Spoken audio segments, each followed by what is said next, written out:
Kalau basar yang dilihat cuma fisik aja, kalau basirah bukan fisik tapi dalamannya.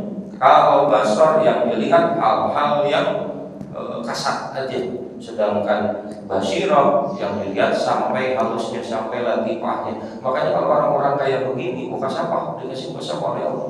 Sebelum kita ngomong, mereka itu udah tahu.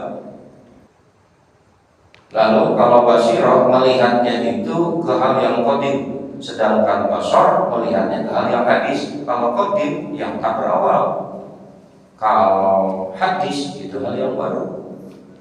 Jadi dilihatnya itu ini kejadian. Kalau dilihatnya sama basirah, sama mata batin, maka yang dilihat itu tembus akan asalnya. Yaitu dari siapa? Dari Allah. Ini bukan sesuatu kebetulan, tapi semuanya diatur oleh Allah. Kalau basirah udah melihatnya dengan mata basirah. Kalau dengan basar pasti dalam hal segala apapun ini gara-gara dia, ini gara-gara dia, karena yang dilihat sesuatu yang baru.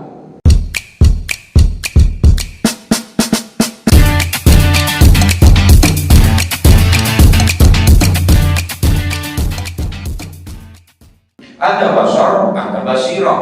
Nah, kalau manusia itu tandanya manusia itu akan ditolong oleh Allah, cirinya dua. Secara fisik dia akan rajin mengabdi, akan sibuk dengan pengabdian, qil batini bi mahabbatihi, dan secara batin, secara hatinya orang itu bakalan mahabbah kepada Allah, bakalan cinta kepada Allah, demen kepada Allah, sehingga segala sesuatu benar. Kalau dia itu tadabbur, main kemana aja, ya tadabbur alam istilahnya.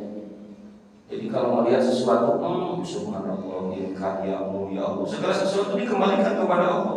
Jadi inna lillahi wa inna ilaihi raji'un. Aku ciptaan Allah, berasal dari Allah, wa ilaihi, dan kepada Allah raji'un, kami kembali.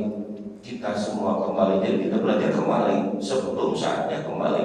Nah, orang-orang yang hebat itu batinnya bimahabbatihi, selalu cinta kepada Allah. Bukti cinta banyak banget, belum diminta udah ngasih, terus tiap saat ingat terus. Dan itu kalau orang yang cinta. Kita kapan ingatnya kepada Allah? Gitu. Ayo kita mulai, hitung aja. Napas, tahan napas, masuknya napas, keluarnya angin dari hidung sehari semalam berapa? Nanti kan kita bakal ketemu yang namanya hisab. Hisab itu perhitungan.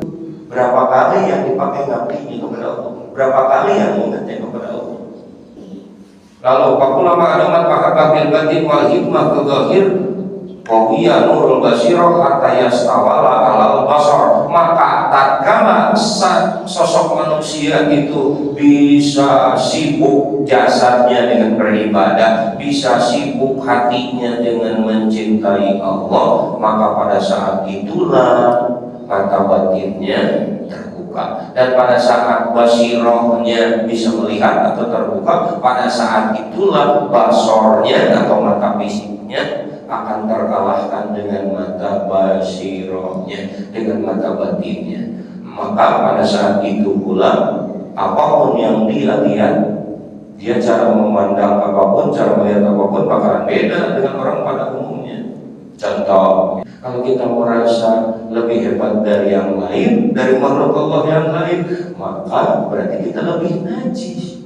Anjing, kita kena anjing masih bisa tuh disertu 7 kali, yang satu pakai tangan. Tapi kalau najis hati mau digimanain?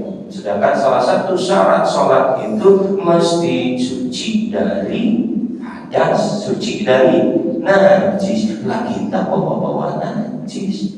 Benar kan? Ada satu aja bangkai nih, mayat nih di sini di atas kepala kita. Contoh ada kutu yang mati di sini. Terus kita sholat, kita jarang di akhir, bisa sholatnya nggak sah. Apalagi najis ada dalam hati. Naudzubillah, naudzubillah. Awas sekarang karena beda pilihan kita jadi benci, apalagi terus jadi dendam. Ya Allah, dalam hal apapun, hal dunia bisa menjadi akhirat, hal akhirat bisa jadi dunia. Contoh lagi kayak gini, adat itu pekerjaan mana? Pekerjaan dunia, pekerjaan akhirat. pekerjaan akhirat kan, karena mengajak orang untuk sholat berjamaah. Tapi kalau di sininya bukan karena mahabbah ya Allah, bukan karena pengabdian, karena ada kepentingan biar semua orang pada tahu nih suara gue, udah jadi pekerjaan dunia. Sebaliknya kita cuma nyapu di halaman atau kita tarbiyatul aulad, ngasuh anak-anak nih, sampai anak-anak tuh riang, gembira, ketawa-ketawa. Kalau ikhlas karena Allah, niat memuliakan makhluk Allah, menyayangi makhluk Allah, maka jadi ibadah, namanya ibadah ghair mahdud.